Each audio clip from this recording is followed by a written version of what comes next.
చర్మ సంరక్షణ కోసం ఏవేవో క్రీములు వాడుతుంటాం. ఏ కాలమైనా సన్ స్క్రీన్ రాయమంటే మాత్రం అబ్బా మా వల్ల కాదు అనేస్తారు చాలామంది.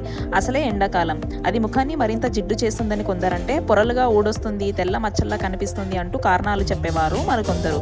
కానీ చర్మ ఆరోగ్యానికి ఇది తప్పనిసరి అని మీకు తెలుసా? 30లోనే ముడతలు, గీతలు వగైరా ముఖంపై చేరి అసలు వయసు కంటే పెద్దగా కనిపిస్తున్నారా?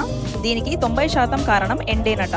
పైగా వేసవిలో వేడే కాదు, అతి నీలలోహిత కిరణాలు తాకిడి ఎక్కువే. దాన్ని అరికట్టాలంటే సన్ స్క్రీన్ రాయాల్సిందే. చర్మం ఆరోగ్యంగా నిగనిగలాడాలంటే ఎలాస్టిన్, కొల్లాజెన్ వంటి న్యూట్రియంట్లు తప్పనిసరి.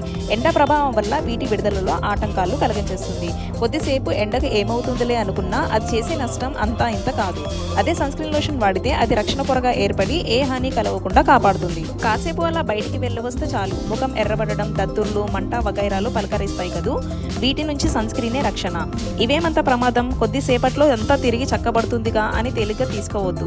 దీనివల్ల చర్మ క్యాన్సర్ వచ్చే ప్రమాదము ఉంది. సో ఎండ ఎప్పుడు ఉంటుంది కాబట్టి మనం కూడా ప్రతిరోజు సన్ స్క్రీన్ ని వాడాలి. సన్ స్క్రీన్ కేవలం ఎండాకాలంలోనే వాడాలనేది అపోహే. అన్ని కాలాలలో ప్రతిరోజు అట్లీస్ట్ 2 సార్లు వాడాలి. ఎండలో ఎక్కువగా ఉండేవాళ్ళు ప్రతి 3 గంటలకు ఒకసారి తప్పనిసరిగా రాసుకోవాలి. చర్మం ఎప్పటికీ యవ్వనంగా ఆరోగ్యంగా ఉండాలంటే ఈ సన్ స్క్రీన్ పిల్లలు, పెద్దలు, ఆడవాళ్ళు, మగవాళ్ళు అనే తేడా లేకుండా అందరూ ఖచ్చితంగా వాడాల్సిందే. ఇకపోతే ఇది ఎలా ఎంచుకోవాలో ఇప్పుడు చూద్దాం. యూవీఏ, యూవీబీ అని 2 రకాల హానికారక కిరణాలు చర్మ ఆరోగ్యాన్ని దెబ్బతీస్తాయి. వీటి నుంచి రక్షణ పొందాలంటే బ్రాడ్ స్పెక్ట్రమ్ ఉన్న రకాలనే ఎంచుకోవాలి. Sun protection factor SPF UV radiation నుంచి రక్షిస్తుంది. ఇది కనీసం 30 ఉన్నవైతే మేలు. వేసవి కాబట్టి 50 వరకు ఎంచుకోవచ్చు. ఎన్నో రకాల సన్ స్క్రీన్స్ అయితే మనకి అవైలబుల్గా ఉన్నాయి. Cream based, gel and aqua gel based sunscreen, stick, tinted sunscreen, powder sunscreen and spray sunscreen. చర్మ తీరుకు తగినవి ఎంచుకుంటే ఇంకా మంచిది. ఆయిలీ అండ్ నార్మల్ స్కిన్ కలవారు జెల్ బేస్డ్ ఆర్ స్ప్రే రకాలను ఎంచుకోవచ్చు. ఎక్కువ జిడ్డుగా అనిపిస్తే మ్యాట్ ఫినిష్ లేదా టింటెడ్ సన్ స్క్రీన్ ఉపయోగించవచ్చు. ఇందులో ఫౌండేషన్ కూడా ఉంటుంది కాబట్టి జిడ్డు భావన ఎక్కువగా కలిగించదు. వాటర్ బేస్డ్ సన్ స్క్రీన్ అయినా మంచిదే. డ్రై అండ్ సెన్సిటివ్ స్కిన్ వారైతే క్రీమ్ రూపంలో ఉన్నవి సరిపడతాయి. వీటితో ఇబ్బంది అనిపిస్తే స్ప్రే ఆర్ పౌడర్ రకాలు మార్కెట్లో ఉన్నాయి. ఈ కాలంలో చెమట కూడా ఎక్కువే కాబట్టి water resistant, very water resistant వాడితే మేలు. మీ చర్మానికి తగినది ఏ రకమైన సన్ స్క్రీన్ మీకు అర్థం అవ్వకపోతే ఒకసారి డర్మటాలజిస్ట్ ని సంప్రదించండి. కొందరు కొద్దిగా పైపైన రాసి మమ అనిపించేస్తారు. అది మంచి పద్ధతి కాదు. తగినంత మొత్తం రాయకపోయినా హాని నుంచి తప్పించుకోలేం. పెద్ద శనగగింజ పరిమాణం కంటే ఎక్కువ మొత్తంలో రాయాలి. చర్మం అంతా సన్ స్క్రీన్ అబ్జర్వ్ అయ్యేలాగా మంచిగా రాయాలి.